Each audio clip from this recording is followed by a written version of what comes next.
বাপের প্রতিষ্ঠানে সন্তান যখন বসে, ম্যানেজারও যদি বাপকে বলে কখন আসে কখন যায়, ওর তো কোনো ঠিক ঠিকানা নাই।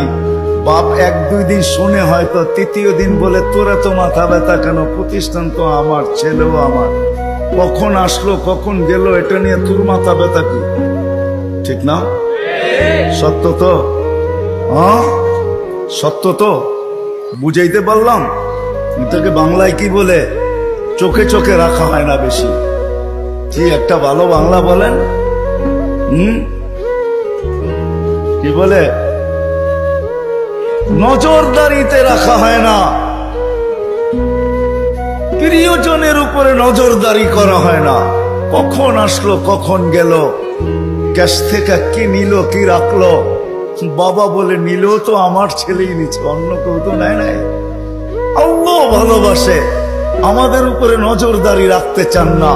এই জন্যই কোরআন দিয়ে আমাদেরকে বুঝাইতে চান, ইয়াফু আন কাসীর, তোমাদের অনেক গুনাহ এমনি মাফ করে দেন।